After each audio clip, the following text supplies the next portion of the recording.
Allah menjelaskan am hasibatum an tadkhulul jannah, apakah engkau mengira dirimu masuk surga?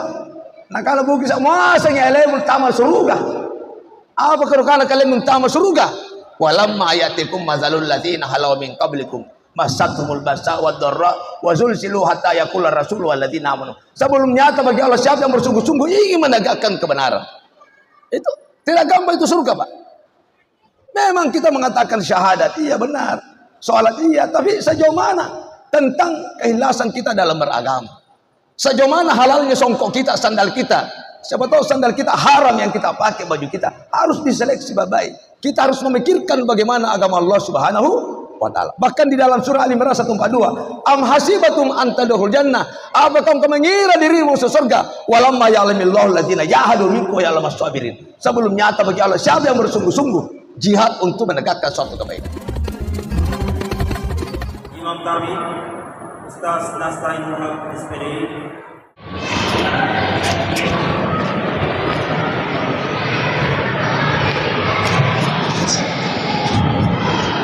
Pagi. Ya. Oh ya. Boleh di sini. Sini ya. Oh ya. Oke.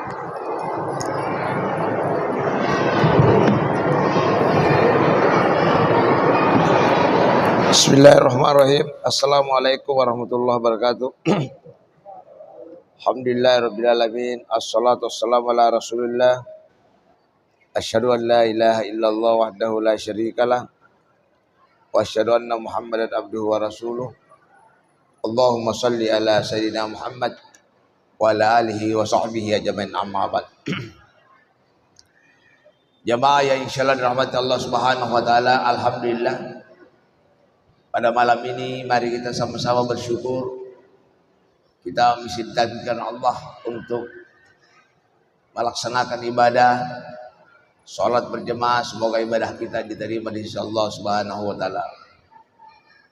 Salawat kepada Rasulullah Nabi besar Muhammad sallallahu alaihi wasallam, Nabi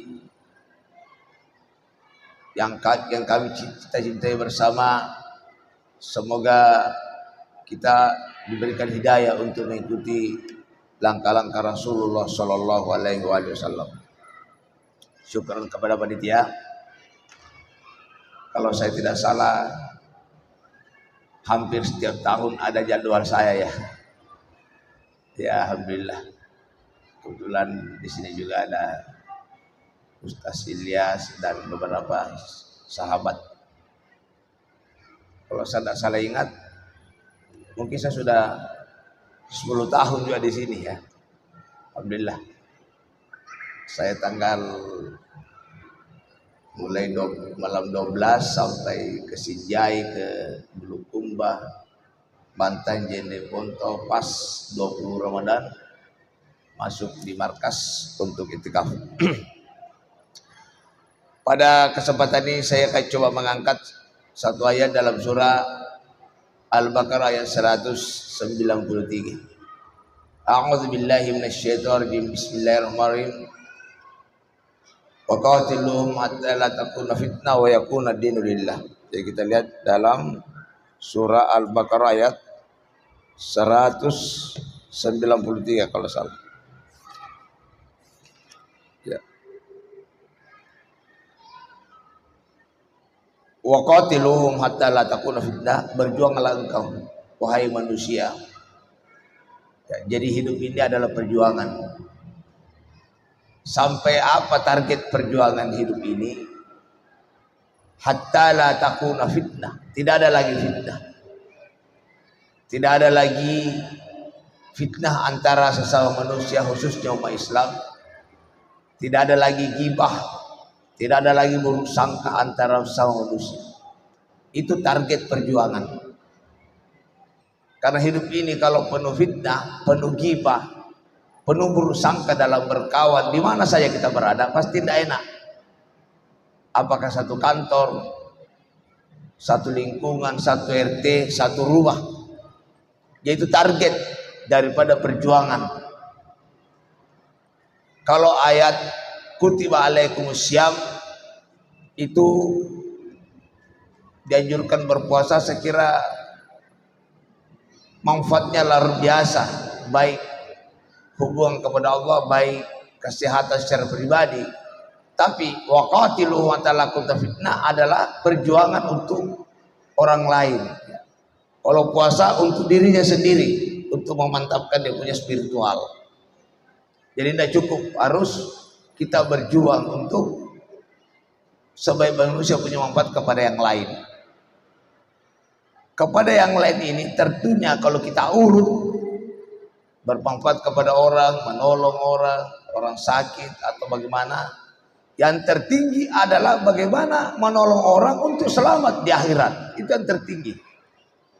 Kita lah asbab penyebab orang tidak minum khamar, tidak korupsi. Tapi kalau hanya menolong, tidak ada butuh duit, ya sekira biasa-biasa, di ranking lagi.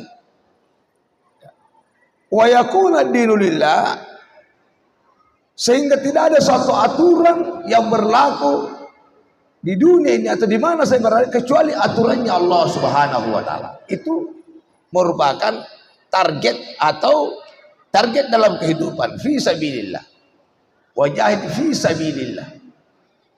Kita tiap hari bertarung, mengadu nasib, meninggalkan rumah, cari kerja dan seterusnya.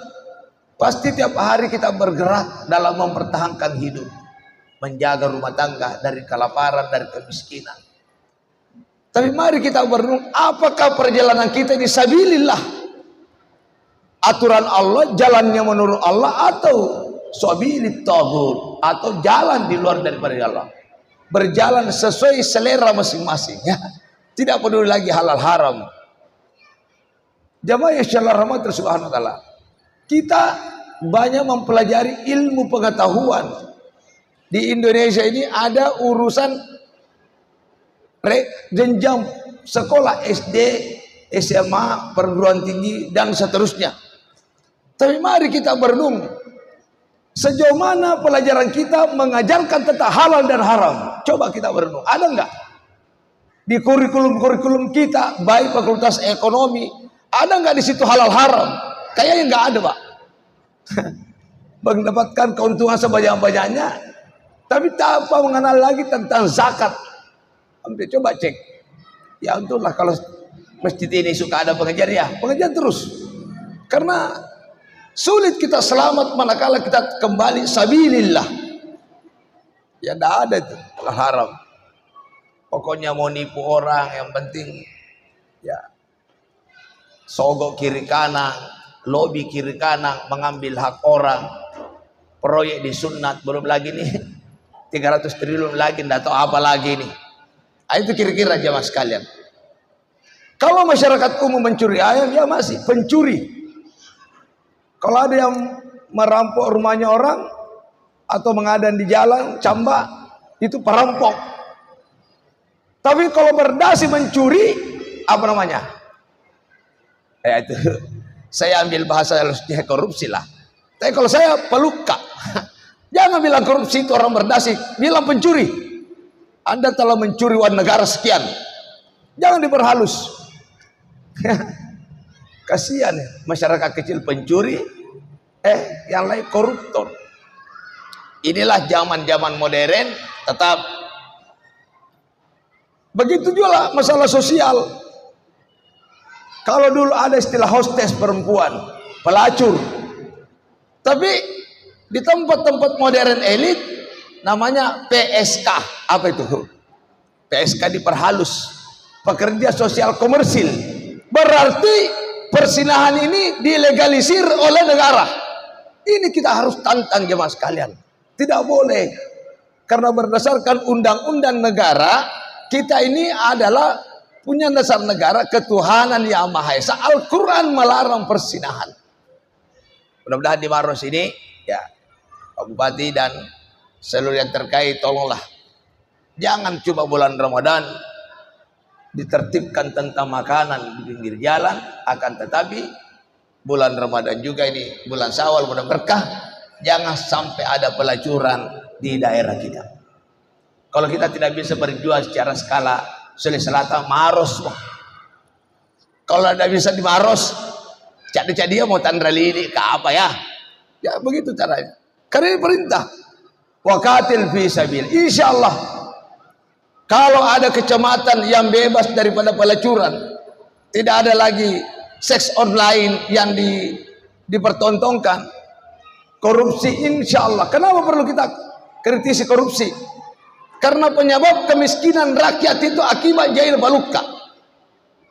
Apa hukumnya pencuri dalam hukum Allah? Harus kita paham.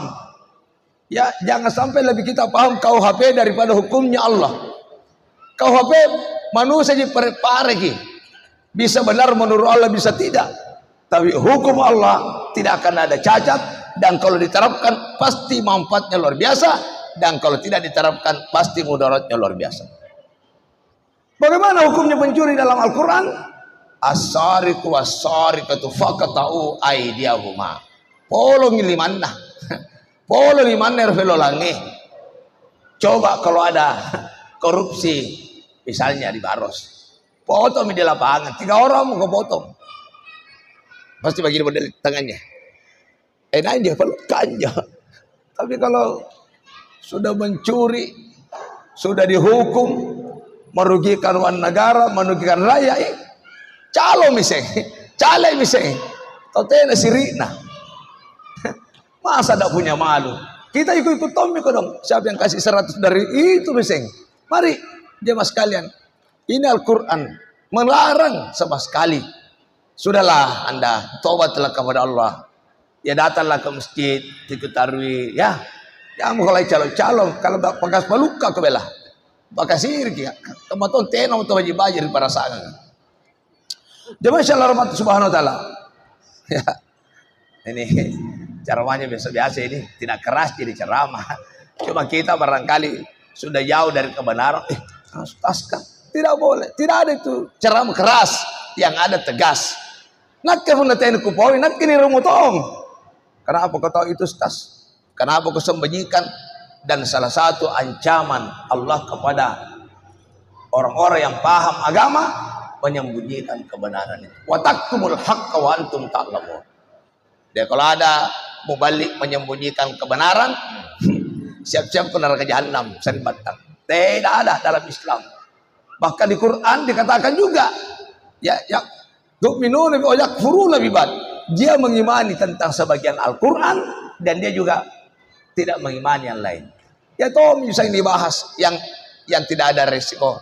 Tapi bicara tentang hukum sudah mulai ketakutan membahas. Ya, Islam itu udah khulu fisil kafah. Masuklah ke secara keseluruhan, suka atau tidak suka, wajib untuk kita sampaikan. Biarkanlah publik yang berbicara, karena saya khawatir kalau dalil-dalil tentang hukum sudah jarang diangkat, maka kemungkinan umat Islam sendiri tidak menyukai hukumnya. Wah, tidak perlu itu syariat Islam, ustaz kita ini, dia sendiri yang menentang. Bagaimana tentang kalau tidak boleh, itu tidak manusiawi? Apa sebabnya? Dia pelakunya. Kenapa rajam tidak perlu didera? Apa sebabnya? Karena mungkin dia terlibat juga suka selingkuh dan seterusnya. Jangan rajam, padahal dia peselingkuh. Kalau rajam dan dera diperlakukan di daerah Maros ini, maka yakin tingkat tentang prostitusi pasti berkurang. Siapa yang menjalankan sistem ini pasti mempunyai dampak kebaikan. Coba lihat di Cina, eksekusi di Tiongkok, wali kotanya dieksekusi karena korupsi, maka income per kapita akan naik. Kata malah serkapli di Saulan, di Bali dicicil. Sebagian mencuri 9 juta hektar satu orang. Naudzubillahi min dzalik. Ini saya sampaikan Pak ini. Maksudnya bukan untuk menentang sesuatu, tapi sampaikanlah kebenaran itu. Walaupun pahit, salah satu perjuangan yang bagus menyampaikan kebenaran itu sekalipun pahit. Jamaah insyaallah rahmatullahi subhanahu wa ta'ala. Jadi untuk menghilangkan fitnah harus ada kekuasaan. Bapak kalau ingin menertibkan dalam rumah harus berkuasa di rumahnya. Otoriter sedikit kalau anak-anak tidak mau tunduk kepada, jangan tanya, nak setuju gak sholat atau tidak? Pasti bilang tidak, karena dia mau main. Nak setuju gak mengaji? Tidak. Oh pasti tidak, karena tidak terbiasa ngalih waktu. Coba main game. Jadi kalau bapak ingin menghilangkan fitnah harus ada kekuasaan. Kekuasaan itu minimal di rumah, misalnya ku ampusakum wa ahlikum nar. Jagalah dirimu dari keluargamu dari api neraka. Bukan jagalah dirimu dan keluargamu tidak sekolah, tidak kerja dari api neraka. Kalau sekolah itu menunjang untuk mengenal Allah, itu sekolah yang baik. Ya, kalau pekerjaan itu memperlihatkan tim kepada Allah, maka itu pekerjaan yang baik. Kerjai jama-jama mana sambayang komputer kisah, rapat misalnya. Ya, ngapa nih kantor tenis sambayang? 10 warga dalam satu kantor atau 100, dato 3 orang yang sembayang. Kantor celaka kan bayang jo. Ya, kasih tahu saja pimpinan sembayang ki komandan. Pacek ini talas akan tenis sampaikan saja. Kalau ada bawahan takut menyampaikan kepada pimpinannya, jangan bermimpi akan mendapatkan gelar beriman. Beriman itu menyampaikan, tapi jangan ada maksud buruk karena cinta kita kepada pimpinan. Jangan sampaikan kau pasti paru aki. Ajar ngineng Pak, sampai kita yang baik kan. Pandai kini jam-jaman dia sampai. Insyaallah kalau niat baik tidak usah khawatir. Tapi kalau ada pemimpin kalau dikasih tahu nak mutasi tahu aja itu pemimpin jahil itu. Eno ciri singar alino akhirah. Talino ta akhirah nubuntul jamaah sekalian. Benar enggak? Ya, kan mau bicara tentang iman kan sampaikan. Kalau urusan-urusan kecil takut menyampaikan kebenaran, tidak akan kita cium surga. Itu iman menengah. Tapi kalau menyampaikan dengan tegas, itu iman yang kuat. Tapi kalau membenci, barulah iman yang lemah. Jamaah insyaallah rahmat subhanahu wa ta'ala. Itu contoh. Maka saat itu saya sampaikan kepada panitia masjid, ya cobalah rubah-rubah tema sedikit dalam Ramadan ini. Kalau bisa 30% untuk hukum-hukum Allah. Mungkin juga 20% untuk persatuan ini penting. Persaudaraan ini penting. Kalau bagaimana ya mulai tentang witir, mengenai kapan sahur, itu sudah 50 tahun misalnya dibahas kamayanya. Ganti-ganti misalnya, karena ini sangat berbahaya. Hukum ini penting kita pelajari. Allah mengatakan, "Wa man lam yahkum bima anzalallah." Kalau engkau tidak menerapkan hukum, faulaika, ada 3. Kafirun, fasikun, dan musyrikun. Coba ya. Bahkan Allah menantang, apa hukmal jahiliyah apa ghaira dinillahi yabghun. Apakah misalnya ada hukum melebihi kehebatan hukum Allah? Bahkan Allah menantang manusia. Wa in kuntum fi raibin mimma nazzalna ala abdina fatu bi suratin min mithli. Kalau kau ragu bikin satu konsep yang bisa mengalahkan hukummu. Wada'u syuhada'akum min dunillah. Panggil semua pakar-pakar hukum misalnya kalau engkau benar. Fa illam tafalu wa la tafalu. Pasti tidak bisa. Di Aceh alhamdulillah sudah berlaku hukum mahkamah syariah, sekalipun baru hukumnya pencuri dan hukumnya kisah sudah mulai. Masa sudah selebih ya? Katanya sudah selatan Serambi Madinah ya. Mari kita sedikit bicara hukum. Hukum sosial bagaimana? Ada juga. Hukum ekonomi tentang riba. Hanya naik Pak Bunga Doi kemari sampai-sampai zaman untuk ngapa ini? Ya, koperasi syariah lah ganti ya. Apa Bunga Doi? Boleh neraka ngasih kau satu maka wan haram sulit untuk mencoba surga. Bantulah bagi hasil lah. Atau mungkin ada keuntungan sehilasnya ya, dan lain-lain sebagainya. Apalagi hukum keluarga, hukum sholat. Apa itu hukum sholat? Hukum sholat itu Imam Ahmad di dalam mazhab Imam Ahmad mengatakan wajib itu sholat di masjid bagi laki-laki yang balik. Barang siapa laki-laki yang tidak ada usur balik sholat di rumahnya, maka dia sah sholatnya tapi dia berdosa. Bayangkan, berdosa itu orang sholat di rumahnya. Tapi karena kita mungkin menyampaikan ya beribadahlah sesuai kemampuan masing-masing. Kalau belum ke masjid tidak apa-apalah. Inilah yang melemahkan kita dan mengatakan wah insyaallah mudah-mudahan kita ahli surga. Surga dari mana? Surganya dari mana yang sholat di rumah? Apalagi tidak sholat. Ya, saya jelaskan ini Al-Quran ini. Al-Baqarah ayat 214. Colon catat baik-baik. Siapa tahu ada yang mengkritisi cara saya. Allah menjelaskan am hasibatum an tadkhulul jannah. Apakah engkau mengira dirimu masuk surga? Nah kalau bukan masanya ilmu tamal surga. Apakah kana kalian tamal surga? Walamma ayatikum mazalul ladzina halau min qablikum masatumul basa wad darra wa zulzilu hatta yaqula rasul wal ladzina amanu. Sebelum nyata bagi Allah siapa yang bersungguh-sungguh ingin menegakkan kebenaran. Itu tidak gampang itu surga, Pak. Memang kita mengatakan syahadat, iya benar. Sholat iya, tapi sejauh mana tentang keikhlasan kita dalam beragama? Sejauh mana halalnya songkok kita, sandal kita?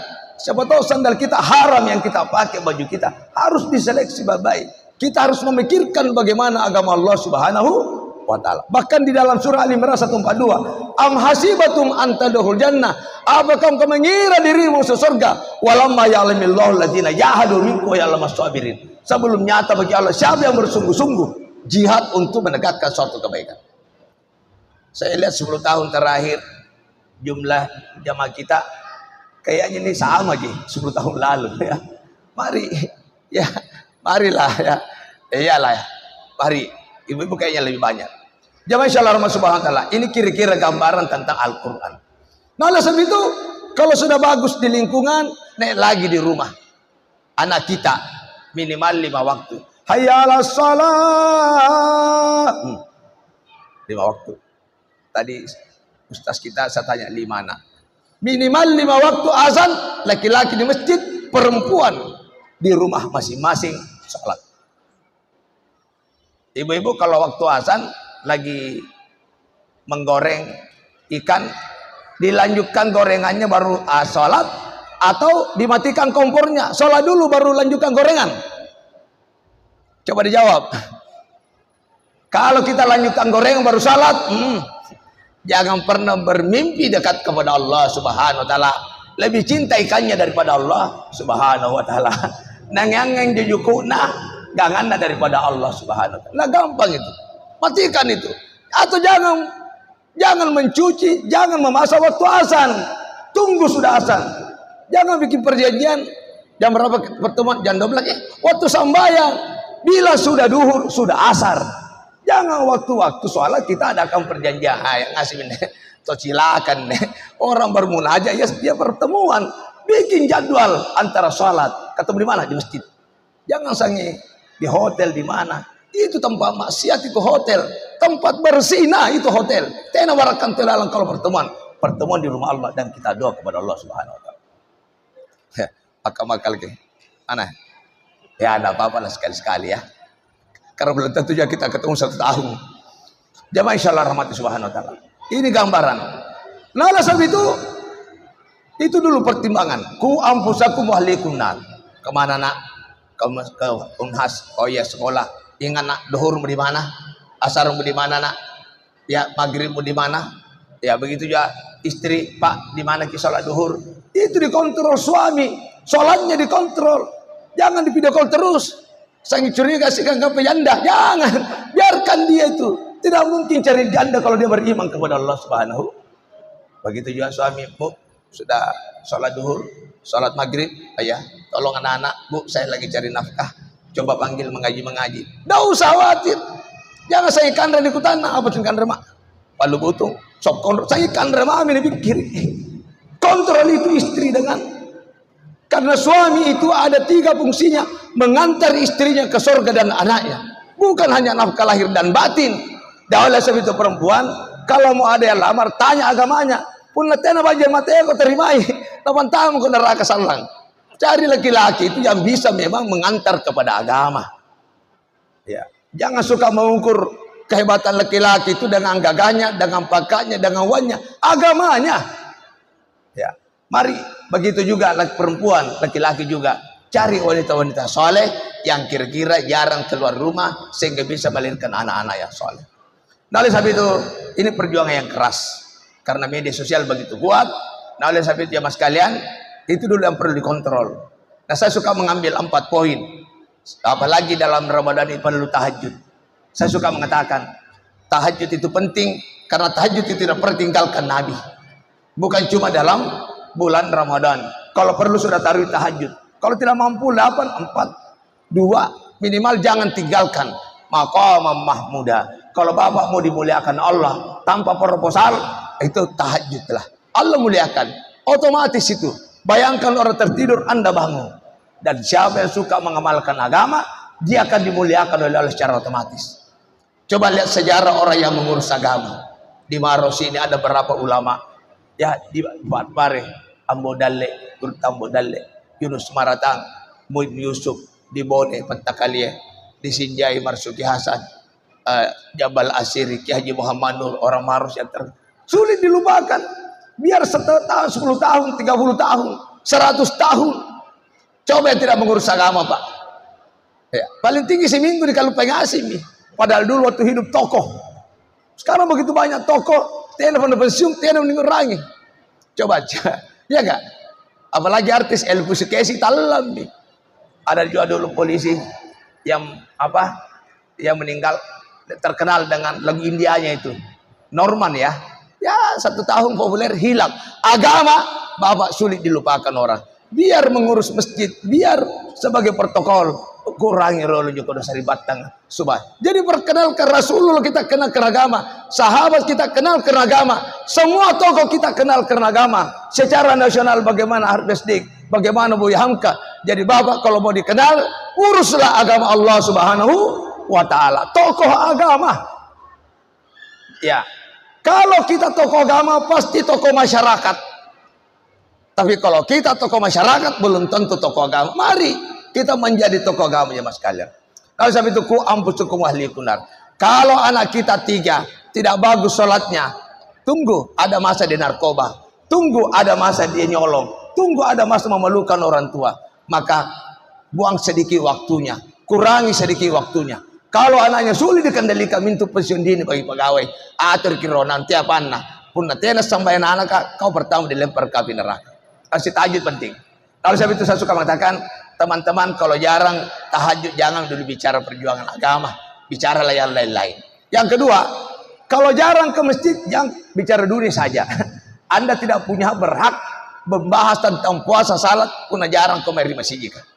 Yang ketiga, kalau jarang kau buka Quran, bicara yang lain saja. Jangan coba-coba bicara kebenaran. Kalau jarang baca Quran, kenapa? Pasti kau menyesatkan manusia di jalan Allah.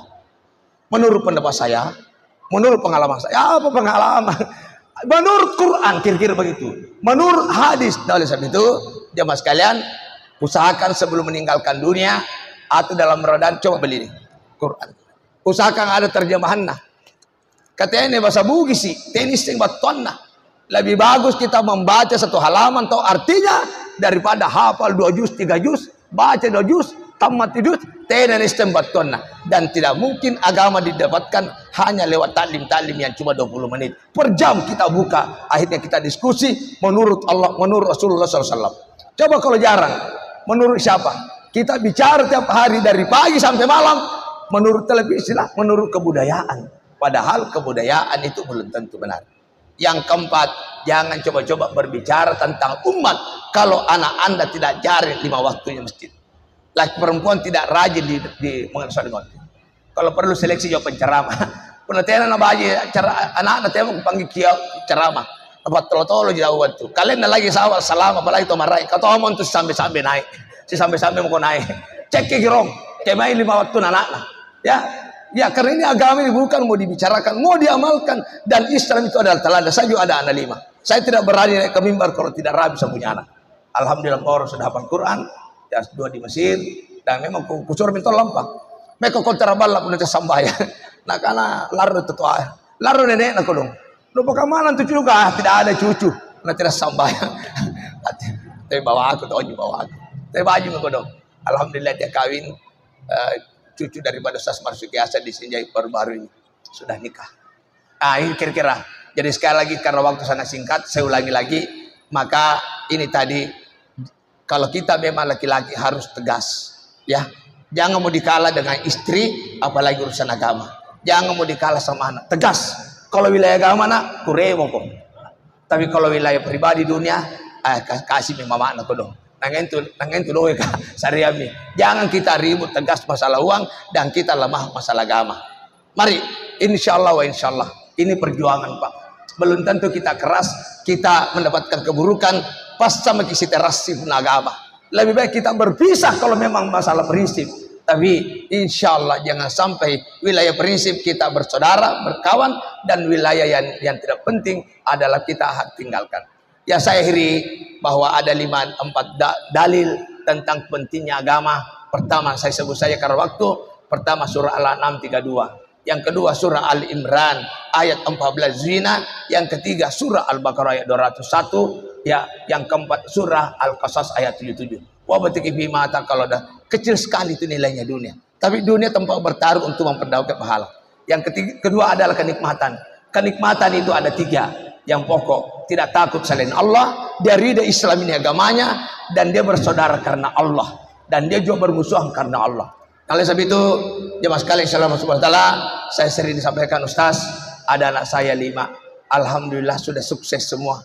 Alhamdulillah sudah sarjana Ustaz. Di mana? Ada di Unhas, ada S2 di UGM, ada juga di ITB, dan ada. Saya tanya, siapa yang mengurus kamar? Dia bilang tidak ada Ustaz, kesibu semua ya kodong. Saya bilang siapa bilang sukses? Kau tahu itu karena kalian yang sukses. Itu namun semua gagal itu. Tidak ada yang sukses yang 5 itu. Ih, tabang.